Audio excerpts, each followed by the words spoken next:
Cool. So thanks again for joining Network Mindout's May webinar. It's exciting to have this one today in line with COVID, but also IDA which is coming up on the 17th of May. And so before we get started, I just want to acknowledge the traditional owners of the country throughout Australia, their diversity and histories and knowledge and their continuing connections to land, water and community. And we also want to pay our respects to all Australian Indigenous peoples and their cultures and elders past, present and future generation. And if there's any Aboriginal or Torres Strait Islander folk on this webinar today, I'd like to acknowledge you as well and your continued resilience. Just a reminder, folks, if you could turn your cameras off, please. That would be lovely. So throughout this webinar, there's a chat function at the bottom of the screen. So if you have some questions, could you type your questions in there? And we'll get to them towards the end. We'll have a question, a bit of a Q&A. So we will get to those questions, but if you can just pop them in the chat function, we'll make sure we don't miss any. My name is Charlie Wilbridge. I work on the National Mindout project, which is suicide prevention here at the LGBTI Health Alliance. And fortunately today I've got my friends and colleagues, Amelia Arnold from Thorn Harbour Health, who's the LGBTI Suicide Prevention Officer, and Stevie Lane from Richmond WELLBEING, who's the LGBTI champion. Hi, Charlie.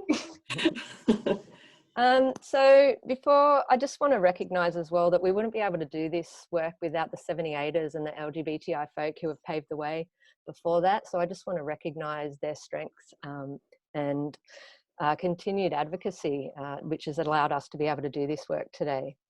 So as I mentioned in the intro, IDA is coming up on the 17th of May, and it's a day really to highlight the discrimination experienced by LGBTI communities, but also celebrate LGBTI folk in our lives and in community. And we thought this would be a timely webinar to give some inclusive practice tips and ways that you can show your support for the LGBTI community. For those wanting to do some IDA advertising at your work and those sorts of things, you can pop to minus18.org.au and they'll have some free downloadable resources and suggestions for you. So like I mentioned, today we're going to cover why it's important for LGBTI communities to see supportive affirmations around and inclusivity on social media and in health services. We're going to talk about affirmative practice and why it's important, and also being an LGBTI champion in the mainstream service. Before we get started though, I just thought I'd start by asking my fellow co-hosts here, Stevie and Amelia. I just wanted to get your views, like why is IDA important to you, whether that's in the work you do or personally, like what does it mean for you? I guess for me, it means firstly being able to talk about my experiences. I think that's a really important part of being a part of the LGBTI community, is being able to share experiences with each other, whether that be positive or negative experiences sometimes as well, just to give each other that peer support. But I think it's also really important to highlight, you know, obviously a lot of work that has been done already, but also the long journey that we still have to go. Because there are a lot of injustices that still exist for LGBTI people. And I think sometimes we can get caught up with the idea that things are a lot better now for the LGBTI community. But I feel sometimes that can invalidate people's feelings and people's experiences around their gender, sex and sexuality. So I think it's really important to acknowledge that people still do struggle as part of the community. And there are a lot of things we still have to get through to be able to say that we have true equality. Yeah, cool. Thank you, Stevie. That's really lovely. And Amelia, do you have anything to add? I think for my work, why I think IDA is important is that it gives workplaces and organisations an opportunity to reflect on if they are meeting the needs of their LGBTIQ consumers, service users and staff. So it's a nice opportunity for people to be able to do that and understand from the lived experience of the people who that they either working with or serving through the work that they do. Personally, I like IDA because it brings up that homophobia is still something present in community, but also biphobia and transphobia, which aren't often acknowledged in a lot of ways, particularly around when the politicization of identity. So as a bi person with a bi partner who is also transgender, I think I really like that biphobia and transphobia are challenged within LGBTI communities and understood better, as opposed to just assuming that homophobia is a coverall for all LGBTIQ identities. Yeah, thanks, Amelia. And adding on to that, I think as well, it's an opportunity to open the discussion around the discrimination intersex folk experience as well, and like non-consensual operations and those sorts of things at birth, and the shame in those. So it's good to make sure that we're talking about all the letters of this rainbow alphabet as we go through today. And so just a reminder that if you have any questions, just pop them in the chat and we will get to them towards the end of the webinar. And so I'd like to now just hand over to Amelia. Okay, now bear with me, folks, if we have any tech issues. I'm coming to you live from my bedroom, so welcome. I'm also speaking to you on lands of the Wurundjeri people of the Kulin Nation. So I'd like to acknowledge elders past, present and emerging, and also any First Nations folks who are attending today's webinar. I work in suicide prevention, so I also would like to acknowledge that First Nations communities are disproportionately represented in poor mental health and suicide statistics. And much like LGBTIQ communities, this is not because they are Indigenous, it's because of how society treats Indigenous people. So I hope to walk alongside my First Nations colleagues and friends as an ally. Next slide, give me 1 second. Okay, so what is oh no, backwards, bear with me. All right, so what is affirmative practice? Charlie very nicely introduced what we'll be talking about today. So I thought I'd give you a brief introduction around what affirmative practice is. Folks may have often heard inclusive practice, diversity and inclusion, those kinds of phrases. So when we're talking about our practice with consumers, people that we work with, our colleagues, we've been taught how to interact either in professional setting or in personal settings by the society we've grown up in. So largely in an education setting, this has been reinforced throughout our schooling, throughout our education, if we've taken higher education after school, through TAFE, uni, colleges, those kinds of things. And that learning is typically reinforcing dominant social norms. So for the most part, when we're taught how to do the work that we do, it is in a heteronormative framework. So assuming that people in the world are heterosexual. Often work is really gendered. We learn about female and male bodies as opposed, instead of decoupling gender and bodies. When we're talking about gender, it's usually very cisgender focused. So cisgender being your gender aligning with the sex you were assigned at birth, which erases the experience of trans and gender diverse folks. Often also a lot of the social norms that are reinforced are white colonialist, and any difference that we learn of when we're working with people is either questioned or in some instances we are taught to pathologize difference instead of understanding that people are different in a whole range of different areas. So something I hear a lot, most of my work involves working with hospitals and emergency responders. So I hear a lot of, we just treat everyone the same, we don't need training. In fact, the very first training I went to deliver at a hospital, there was a gentleman standing outside who asked me what I was doing, just waiting in the corridor. And I said I was delivering diversity and inclusion training, because usually that's something that people will understand. And he was just so flabbergasted. He's like, but we don't need that here. We treat everyone the same. We don't need specialist training for individual people and individual groups. And for me, that just reinforced more that they in fact did need a training, because it's not about how we can treat everyone the exact same. It's understanding the uniqueness and cultural components to what make people who they are and how you can support people through that. So, next slide. Yeah, great. So when we're talking about affirmative practice, we're talking beyond understanding or inclusion or tolerance. So when we're talking about any person with a minority identity, let's say, so any person who experiences oppression or difference, tolerance is tolerating a person, and it's not enough when we're talking about practice and behaviour change.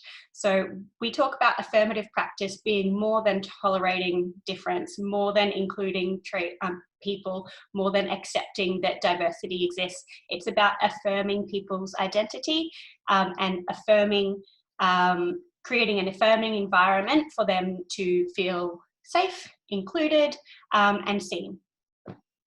Now, this can be either individual practice, so what you do as an individual person, or this can be organisation-wide, so what the organisation does to make sure that people who experience minority identities feel affirmed and included in their service.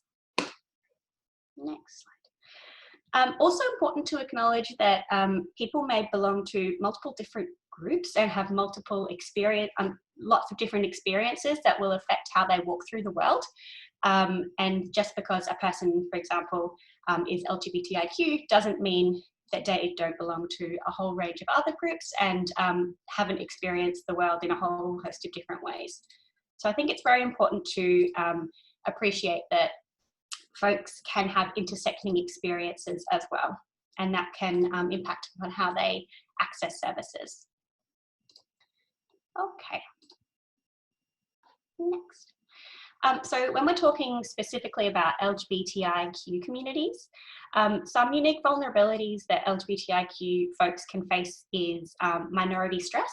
So this is a concept developed, let's say, first spoken about by Professor Ian Meyer, and he explains that this is the stress that people experience when they belong to a group that is not a dominant group within society. So when we're speaking about LGBTIQ communities, this is the stress that people experience from not belonging to a heterosexual community, not being cisgender, and that's not because of their identity, it's because of how they're treated as a result of that.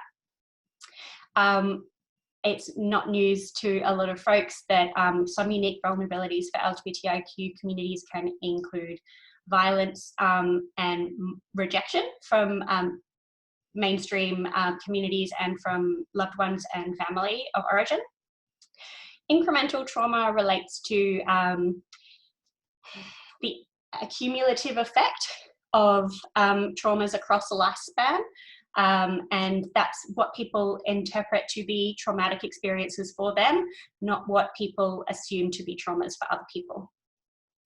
Microaggressions relates to things that appear small to others, but in fact contribute to an accumulative incremental trauma for folks. So for example,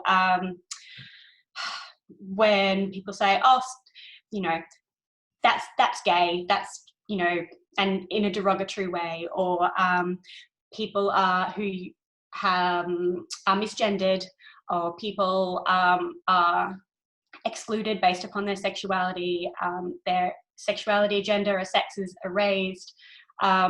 It's things that people don't interpret themselves to be a big deal, but are violence and harm for LGBTI community.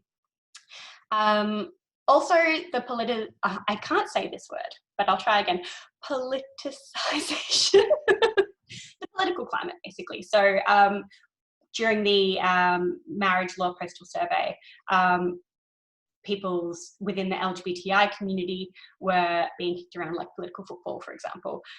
Most recently in Victoria with the birth certificate reform, there being a lot of dialogue and discussion within media spaces about transgender and gender diverse people's experiences and rights, and the people thinking that they can have a say and they can debate something that actually is a human right and isn't up for discussion. The burden of ongoing self-advocacy, having to ongoingly advocate for yourself and the needs of other people who are within the community who are either your friends or loved ones. Isolation and loneliness for folks who haven't necessarily had the opportunity to connect with supportive and loving community. Having your sexuality, sex and gender erased. This happens a lot specifically within healthcare systems, which we'll touch on in a little bit later. Some folks don't have the ability to live within their identity, either their sexuality or their gender, for a range of different reasons. I got these from a focus group that we ran last year, and I included this because a lot of the trans folks who came along to this focus group just felt this was a really great summary term in gender nonsense. So having gender policed, being misgendered, the experiences of dysphoria in a range of different settings, they felt it was a good catch-all. Also, death by suicide of community members can be a vulnerability for folks who may not necessarily have a wide circle of friends, and so can be particularly affected, and that death can be felt in a ripple effect throughout community. Exhaustion and burnout through a range of different reasons, which I won't go into now because we don't have time. And also the experience of lateral violence, so trash talking people within community, people having disagreements, and that being interpreted as a call on their character, those kinds of things. Okay. So I mentioned we did some focus groups last year. That was with LGBTIQ mental health service users, who very generously gave of their experiences with mental health and suicide and service access for these things. So we did a few rounds of questioning on why don't people seek support. So these are some generalist, why don't people, either mainstream, people who belong to mainstream communities or people who identify as LGBTIQ. This is all people, why don't people seek support? So not specifically relating to gender, sex or sexuality.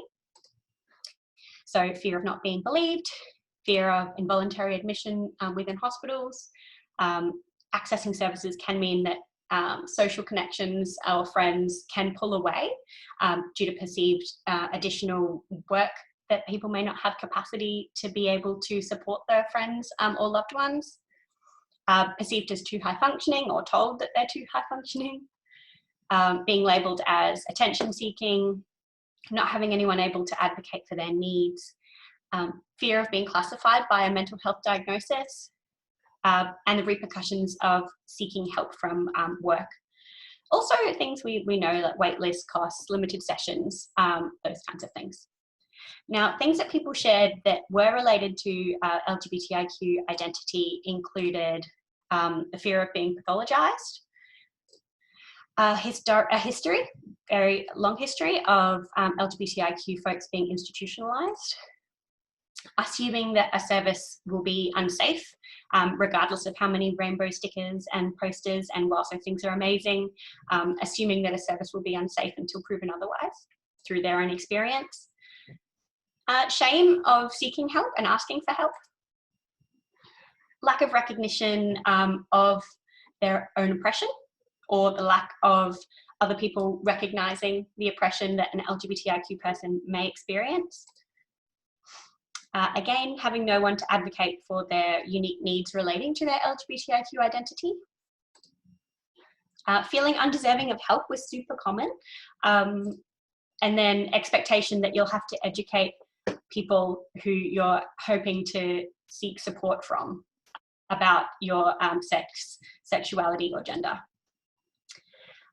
Some people said that they, in the past, had their distress blamed on their sexuality, their gender, or for some folks, they said that people had blamed their distress on hormone treatment that they were receiving. And again, we treat everyone the same.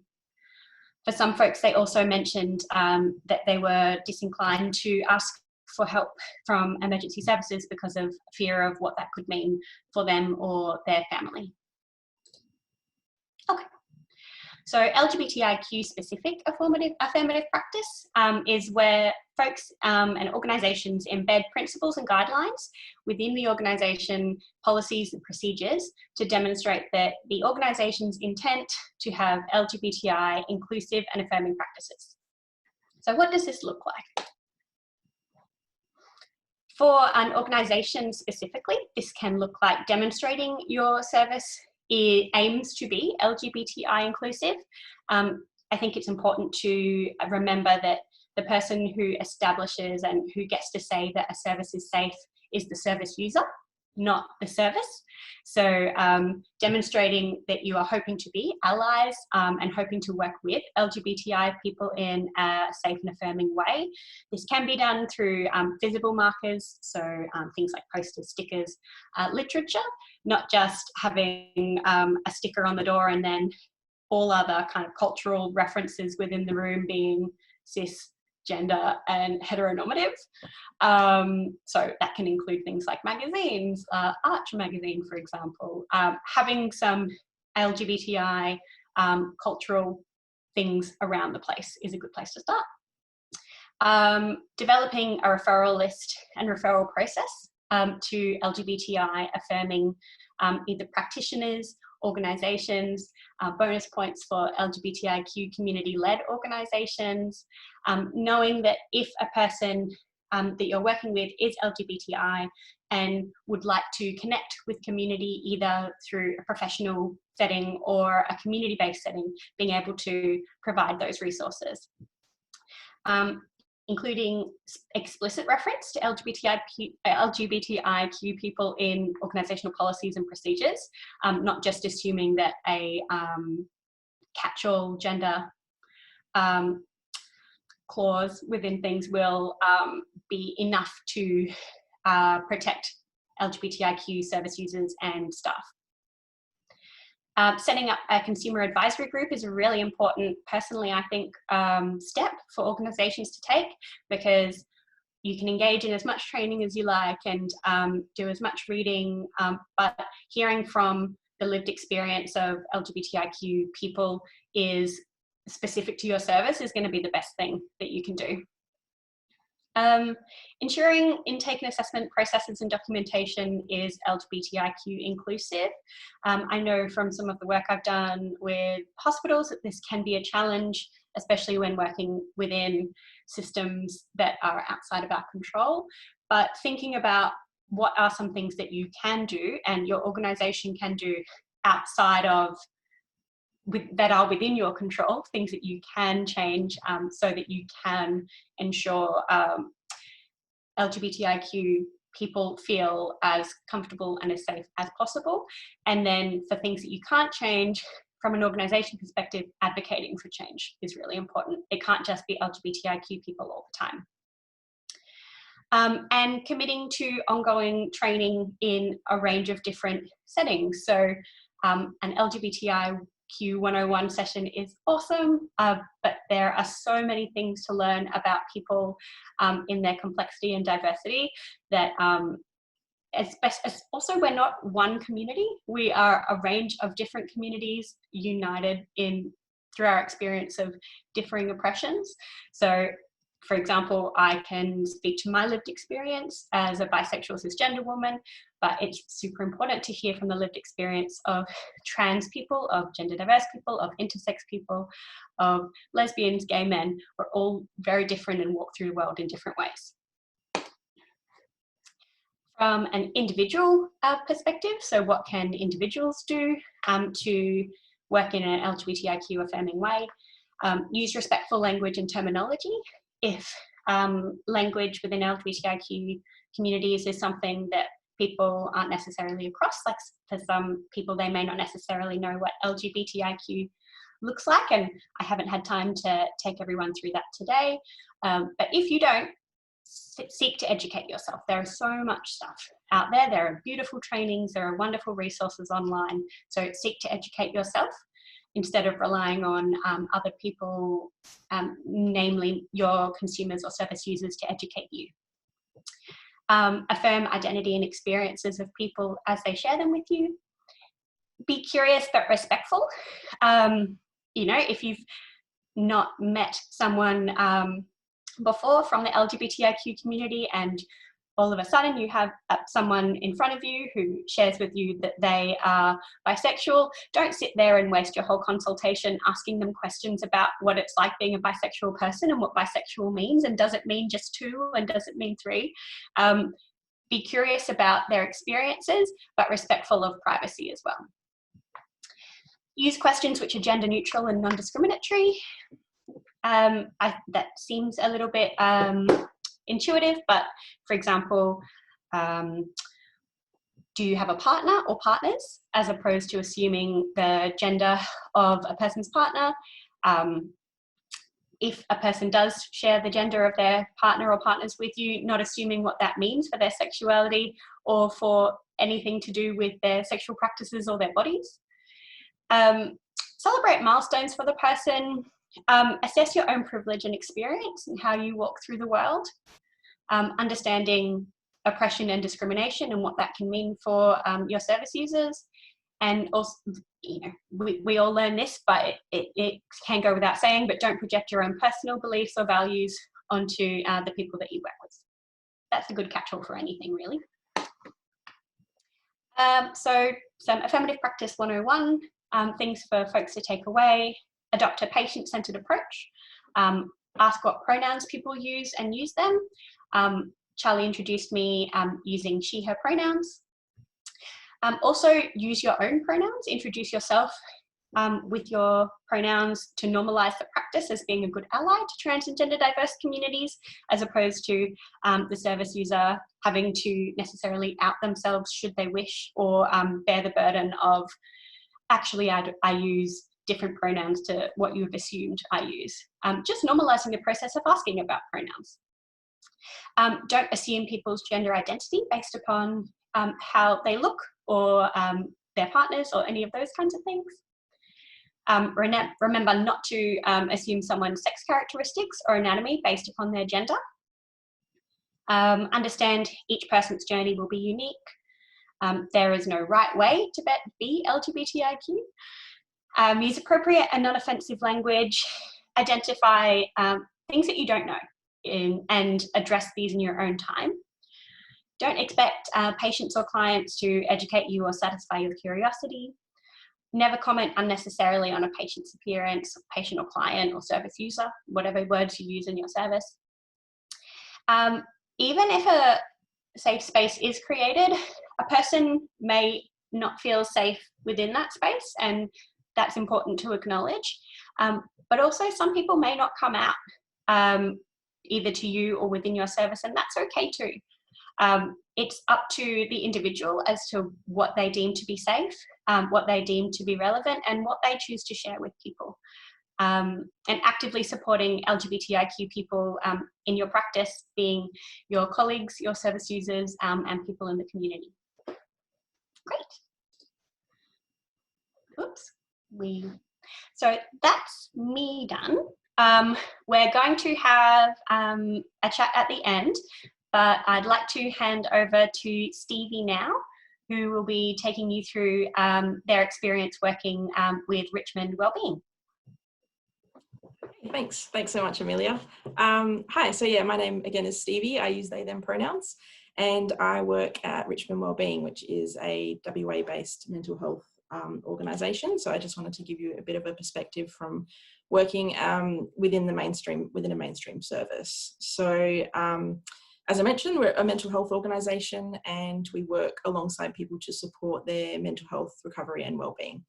We are part of a network of Richmond fellowship organisations, and we were originally founded in 1975 under the belief that people recovering from mental illness should or would benefit from living in a supportive community setting rather than an institutionalised setting.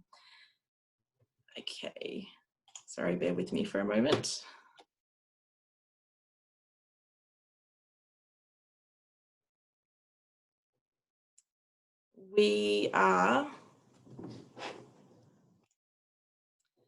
We're the first Rainbow Tick accredited organisation in WA, so that happened back in 2017. And the reason why LGBTI inclusion and diversity is so important to us is because we believe that creating a more inclusive community is just really a part of our core business as a mental health organisation. So it's really important for us to support LGBTI people who, I mean, I don't have to probably highlight this. I'm sure you all know that have just disproportionately higher levels of stigma, discrimination, and therefore mental ill health and suicide rates. So it's really important that as part of our core business, we are able to provide inclusive and safe spaces for LGBTI people to access services. We also acknowledge that within our workforce as well, diversity is actually something that makes us better as an organisation, and so we want to reflect in our recruitment processes, not just with LGBTI people, but also with other diverse communities, because we acknowledge that diversity is what makes us great. We also acknowledge that the lived experience of people should be valued and their voice given a strong platform. So within the mental health sector, generally the term lived experience is used to describe someone with a lived experience of mental health, but we acknowledge that lived experience in the LGBTI community also acknowledges people with a lived experience as an LGBTI person as well.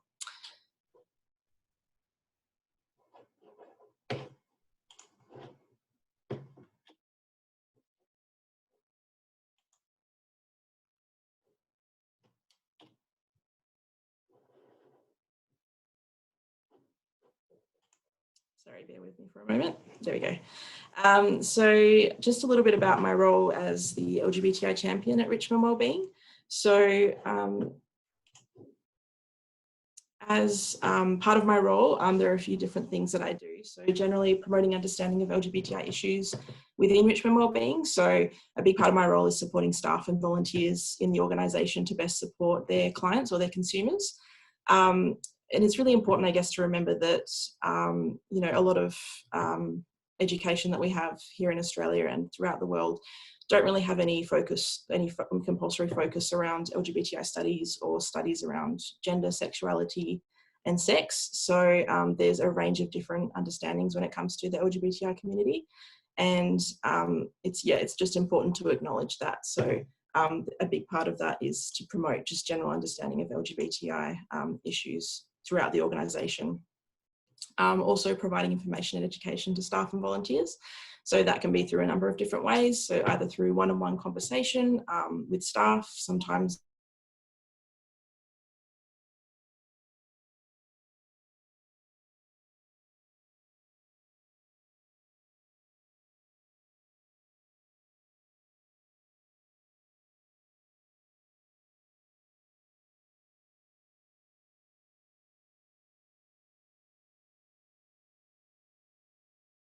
and is able to best support their LGBTI clients and consumers.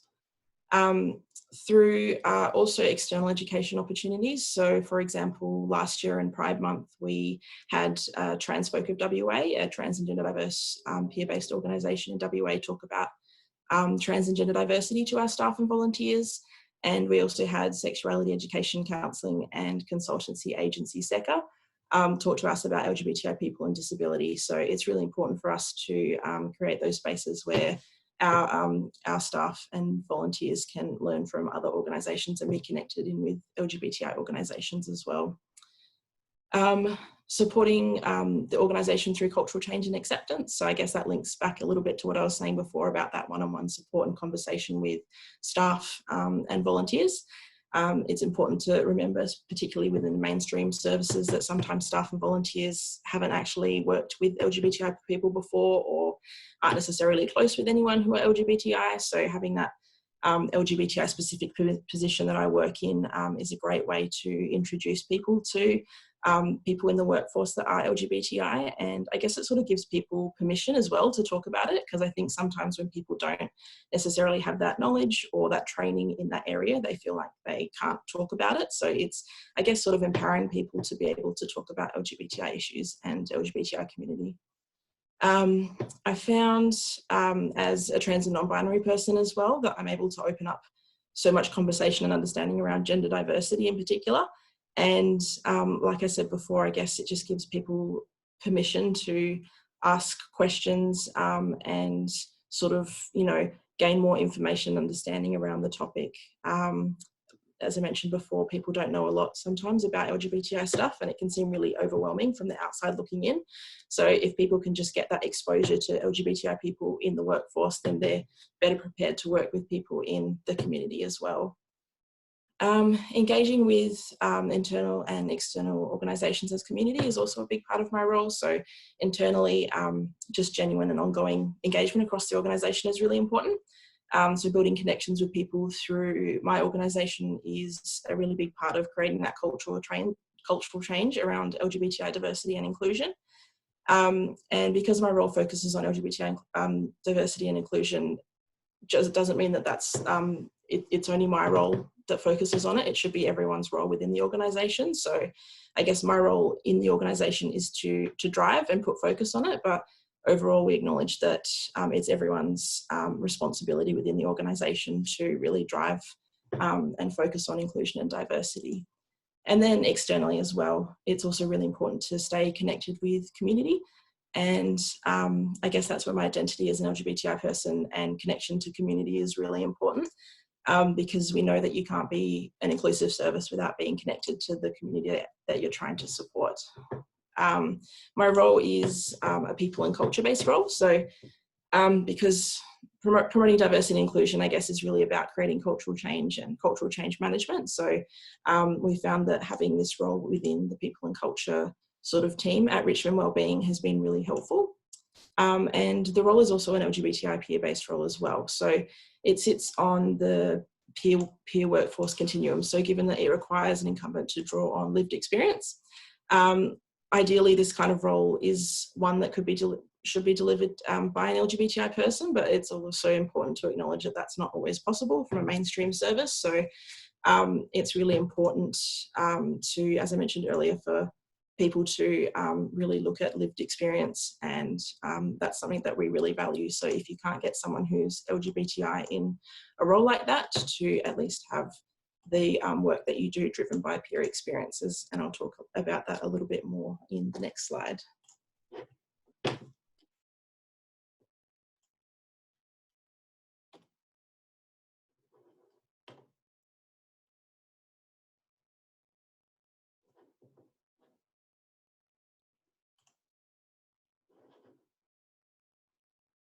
So the importance of peer informed practice. So I'm really lucky to be at Richmond Wellbeing, where there is an LGBTI dedicated role, but I understand that that is not, again, as I mentioned before, always possible, particularly within a mainstream service where sometimes people can be doing LGBTI work in addition to the work that they already do within an organisation. So I guess in that sense, if that's not possible, it's important to at least look at promoting diversity and inclusion in your recruitment processes that you have, to include people in the LGBTI community. For us personally, we also have an LGBTI staff committee to help drive change in the LGBTI space within the organisation.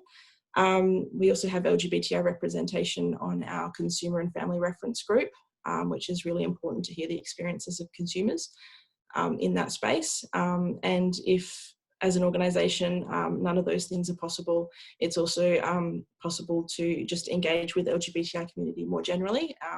And of course, in that space, doing any kind of consultancy work with the LGBTI community, it's important to make sure that that work is paid as well, because LGBTI experiences are really important and really valuable and should be paid as such. A reason why LGBTI peer-informed practice is really important, firstly, it builds trust. So as Amelia was mentioning before, we have to remember that there's a lot of discrimination that LGBTI people have faced over the years. So criminalisation, pathologisation, hospitalisation, being fired, all these different types of things that have happened throughout history, but also some things that still happen today. So it's important to remember that even though things have improved overall, it doesn't actually mean that people still don't experience certain levels of discrimination. So there's a chance that they might not be likely to trust you straight away. And it's your role as a service provider, particularly in a mainstream service role, to be able to prove that you're inclusive, not just say that you're inclusive.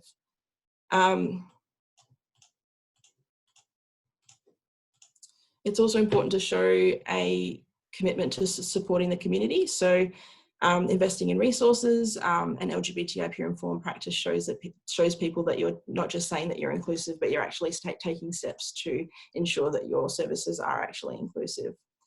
It ensures best practice. So LGBTI people are experts in their own lives. So it would make sense that they know what the type of services that they want to receive and how the service can be a safe place for them. This is where, if you don't have enough LGBTI people in your organisation as either staff or consumers, you might look to that community consultation, as I was mentioning before. It also reduces isolation, and I guess this is coming from the perspective of if you have LGBTI people in your workforce. So social isolation is a really big problem in the LGBTI community. So if you do have LGBTI workers delivering your services, consumers are likely not to feel as if they're the only one, or they're likely to feel maybe a bit safer and are more likely to share their experiences if they can feel they have that peer support and have someone to actively affirm their identity as part of the LGBTI community. It also identifies barriers to accessing services as well. So it's really great if your service is a really inclusive place, but if people aren't getting to your service in the first place, you need to really look at what kind of barriers as a mainstream health service that you might need to look into a bit further. It also identifies risks. So there are additional risks that might need to be identified for LGBTI people. And especially when it comes to things like reporting risk, LGBTI people are likely to expect discrimination from the get-go. So when it comes to reporting an incident or discrimination, for example, it might not get reported if they think that they're going to be further discriminated against. So offering alternative reporting pathways is something to think about as well. And it also just lastly empowers LGBTI people. So it's important that LGBTI people feel value and purpose in how they can contribute and improve services, not just for themselves, but also for their peers and for LGBTI people that come after them as well.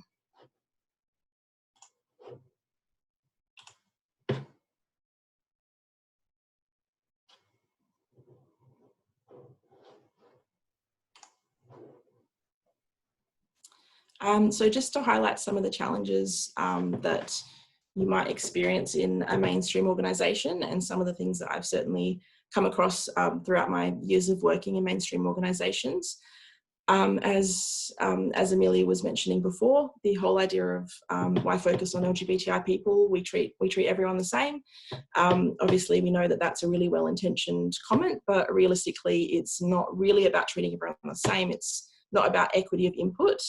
It's more about using a person-centred approach to make sure that we can achieve equity of outcome. So sometimes LGBTI people might need additional support or different types of support because LGBTI people have unique needs, and it's important to be mindful of that and to keep learning about LGBTI people, inclusive practice, affirmative practice. As Amelia mentioned, there's so many different resources, a lot of great training out there, so it's important to constantly stay aware and keep learning and acknowledge that things are constantly changing, so it's an ongoing learning. There's also a range of understanding and knowledge when it comes to my work. So as I mentioned before, different people have different levels of knowledge and understanding. So it's not a topic that's really taught at schools or as part of a standard curriculum. So it's quite a complex range of different knowledge and experience around LGBTI understanding. So sometimes people feel like they don't have the knowledge, or because they aren't LGBTI, they can't actually talk about it as much. So that's something that is really important as the LGBTI champion, to break down those understandings and to meet people where they're at and to work alongside them. And a big part I find is also just like not shaming people, not calling them out or anything like that for not knowing certain information.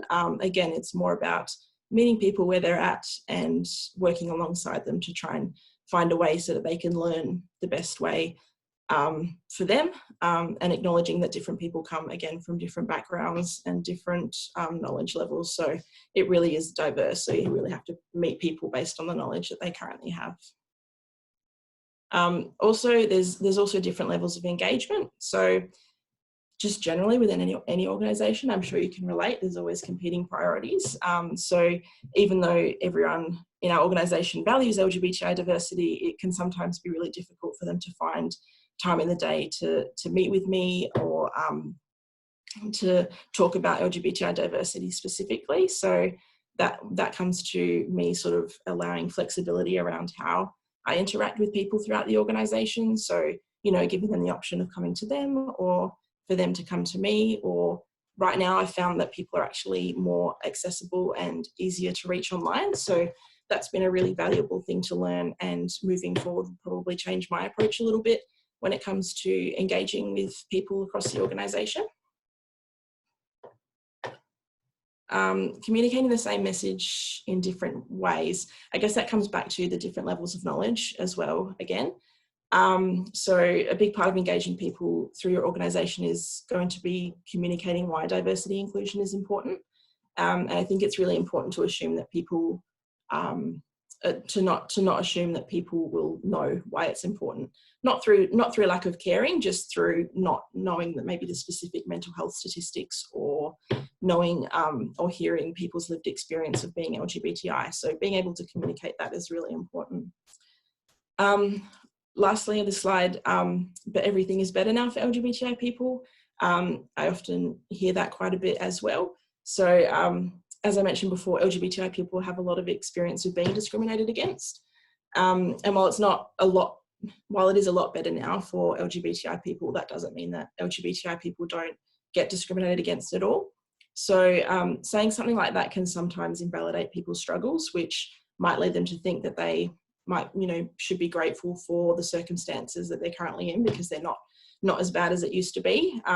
So that's why I think it's really good that IDHealthPledge exists, because it sort of gives us a chance to acknowledge how far we've come, as I mentioned earlier, but also sort of acknowledge how far we have to go as well in terms of LGBTI inclusion and diversity.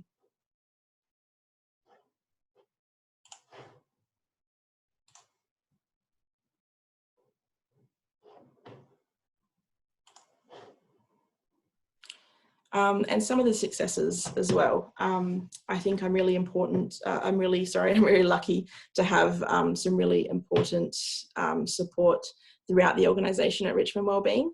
So a lot of the work that's been done in inclusion and diversity at Richmond Wellbeing has been done before I've started last year. So a lot of it is very much a team effort over a number of years. And as someone coming into the role, it's been really great to see that there's board and executive support for the LGBTI work that we do. So we're really lucky to have LGBTI representation in our executive team, and our board and executive team know that our sphere of influence isn't restricted to our own organisation. So we want to be a leader and to influence the mental health sector and our community in this space more. So they also want to recognise the importance of reflecting our own practice as well. So continually trying to improve our service and acknowledging that even if we are, I guess, Rainbow Tick accredited and doing okay in the space, there's always room for improvement, which is a really great thing to have from the board and executive. Also, as part of our organisation, one of our core values is inclusion and diversity, which really speaks to the importance that the organisation places on inclusion and diversity. And I think that's just, something that from the get-go I could see when I started working at Richmond Wellbeing, not just in the space of LGBTI, but also in other areas of diversity as well. We also have a LGBTI committee called Enrich. So the purpose of the Enrich group is to enhance and improve inclusive quality within the organisation. And it's definitely something that I would recommend if you are looking to do more work in inclusive practice in the LGBTI space, is to get together some kind of LGBTI committee or working group to look at LGBTI diversity and inclusion, just so that you have people within the organisation who are focusing on that specifically and are driving that work. Of course, a big sort of win for me is meeting colleagues who are excited about LGBTI diversity and inclusion. So it's great for me to hear other people's experience and knowledge in the area. And I find that sometimes this isn't necessarily from people who identify as LGBTI or maybe even know a lot about LGBTI diversity. It's just people who are just really willing to learn and really excited to learn. So that's been a really positive experience for me. Also, as I mentioned before, we have a consumer and family reference group. So I'm really lucky to be one of the staff representatives of that group. And I just think it's so valuable to learn from the consumers that access our services and hear their voices of lived experience. We're very lucky to have LGBTI representation on the reference group as well. So that's just been a big highlight for me to be able to engage with the consumers that access our services. Also, obviously, meeting LGBTI staff as well has been a really big win for me. So in my role, I'm able to provide peer support, primarily to LGBTI staff and volunteers, but sometimes to consumers as well. But realistically, they provide me with so much back as well. So it's not really a one-sided thing. And being able to be in a workplace where I can work with LGBTI people just makes me really excited to do the work that I do. So I only hope that I can improve the LGBTI experiences of other LGBTI staff and volunteers as I continue to do the work that I do as the LGBTI champion. Lastly, just developing LGBTI strategy and policies within the organisation. So currently Richmond Wellbeing are working on our 2020 to 2023 LGBTI Enrich strategy, and we're also developing a number of LGBTI policies as well, including LGBTI disclosure policy and also a gender transition in the workplace policy. So that's been a really exciting thing to work on within the organisation. Ultimately, success overall for me is the fact that the position exists at all. So I'm really lucky to have this position exist and to be able to do the work that I do. And I think it really speaks to the commitment that Richmond Wellbeing has for delivering LGBTI inclusive services. And we would love to see other mainstream services, mainstream mental health services, also introducing these kinds of roles into their organisation as well. Thanks so much, Stevie. And thanks everyone for sticking around. There's been a lot of chatter in the group chat and we'll get to those questions and comments. Some of them, yes, the web recording and the slides will be available online and I'll email them through once they are ready. So they'll be available publicly as well. And there's been some comment around, doesn't it go beyond affirming to appreciating and celebrating the difference of experience? And I think that's absolutely correct, especially like Ida Hobbit is such a good day to celebrate and acknowledge those differences, the history, someone mentioned the baggage that we carry. We acknowledge that while also celebrating how far we've come. But unfortunately, not every day is Ida Hobbit. So hopefully some of these tips and tools that we've given you today are a way that you can continue to support people daily and celebrate differences within the LGBTI communities. And one way you can do that, little plug here, is the Alliance is doing a LGBTIHealthPledge campaign. And the idea of this campaign is we want to light up social media, make it colourful again. And one way we can do that is by getting mainstream organisations and services to pledge. I pledge to promote the importance of diversity and human rights in the workplace. Your organisation can make a pledge on social media. All of this can be done through our website. You can put your logo on them, and it's a way that you can publicly celebrate or assure our communities that you can access this service and it will be safe for you. While I'm scrolling through the questions, we've had a few around pronouns, and a really good point was made as well that yes, we can ask pronouns, but a way to avoid disrespecting or making a mistake is we can simply use someone's name, and that's a simple way as well that we can ask around pronouns. And so, question time. Someone's mentioned why we don't see the consistency between LGBTI and LGBTIQ. I can speak from an Alliance perspective. I can't speak for Stevie or Amelia, but the reason the Alliance at the moment uses LGBTI is purely because there's a national organisation who advocates to the department. That's what's used in policies and frameworks, and so we need to mirror that. However, when we're talking about LGBTI, we acknowledge that we're talking about diversity of sex, bodies, genders, relationships, and all those intersections in between. I think as well with the Q gets added on, a lot of young people and have really taken on the cue, whether that's questioning or queer. However, if you speak to older folk, that's actually quite derogatory, and it could be triggering for them. And so it's just around who you're talking to and what kind of audience we have there. So just a quick question while I'm going through these to compile them for you both. Often intersex is overlooked when we say LGBTI, especially in inclusive practice. And I'm just wondering, from your experience in your roles, you both have quite different but similar-ish roles, what would be some advice or some challenges or around embedding intersex in affirmative practice?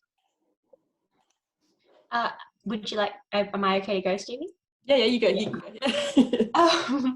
We make a real point in our affirmative practice training of including intersex and explaining what intersex means, being a general term used to describe people born with physical sex characteristics that don't fit within medical or social norms of male and female bodies.